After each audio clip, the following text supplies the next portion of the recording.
जो खुद को डॉन समझते थे, जिसके नाम से लोग थर-थर कांपते थे, आज वही योगी के सामने जान की भीख मांग रहे हैं। हर कदम पर अतीक और मुख्तार को दिख रहा है मौत का साया। गुजरात से यूपी लाने की तैयारी में है यूपी पुलिस।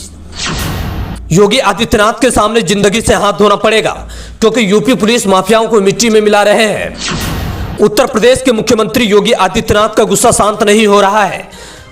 प्रयागराज उमेश पाल हत्याकांड में अतीक अहमद के फरार बेटे असद सहित अन्य हमलावरों की मुश्किलें अब बढ़ सकती है।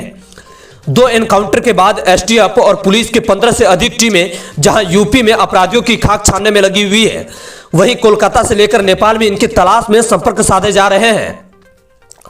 इसी बीच उत्तर प्रदेश पुलिस में एनकाउंटर स्पेशलिस्ट के तौर पर मशहूर अनंतदेव तिवारी के एसटीएफ में भेजे जाने के बाद नई चर्चाएं शुरू हो गई है।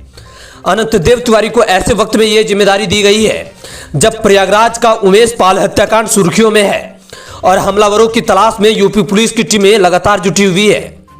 अनंतदेव तिवारी की कार्यशैली को देखकर कयास लगाए जाने लगे हैं कि आने वाले दिनों में एसटीएफ से अपराधियों का सामना होना और उसका बचना मुश्किल होगा। हर छोटे बड़े इनपुट पर अब एसटीएफ पहले से ज्यादा तेजी से काम करेगी और हमलावरों पर शिकंजा कसा जाएगा। एनकाउंटर स्पेशलिस्ट माने जाने वाला अनंतदेव तिवारी पीपीएस वर्ग से पदोन्नत होकर आईपीएस अधिकारी बने थे। 2006 बैच के आईपीएस अधिकारी अनंतदेव तिवारी मूल रूप से फतेहपुर के निवासी है और वर्ष 1991 में पुलिस सेवा में आए थे।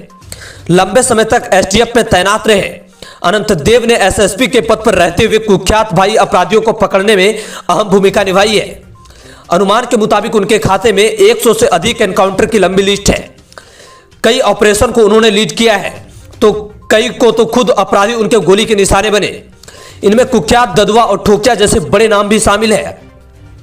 उन्होंने बावरिया गिरोह, आतंकवाद माफिया, डकैत उन्मूलन पर ठोस काम किया है। वर्ष 2002 में लश्कर के 3 आतंकियों को उनकी टीम ने ढेर किया था। लखनऊ में बावरिया गिरोह के सदस्यों का एनकाउंटर सहित कई मामलों के कारण वह सुर्खियों में रहे हैं। अनंतदेव तिवारी इससे पहले विकास दुबे केस में सस्पेंड किए गए थे।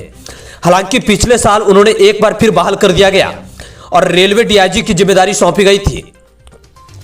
अब एक बार फिर एसटीएफ की उनकी मदद ले रही है।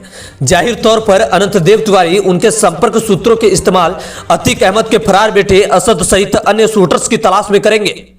अतीक अहमद का परिवार पहले ही खौफजदा है, उन्हें अपनी जान का डर सता रहा है। ऐसे में एनकाउंटर स्पेशलिस्ट के तौर पर मशहूर अनंतदेव तिवारी को नई जिम्मेदारी दिया जाना सामान्य नहीं है। जल्द ही एसटीएफ का कुछ बड़ा एक्शन दिखाई दे सकता है।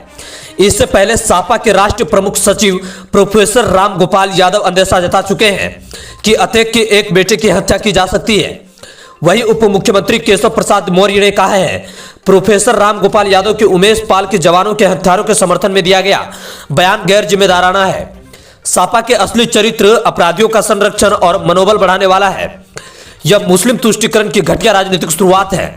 मामले में पुलिस कार्रवाई प्रशंसनीय, सवाल उठाना गलत नहीं है।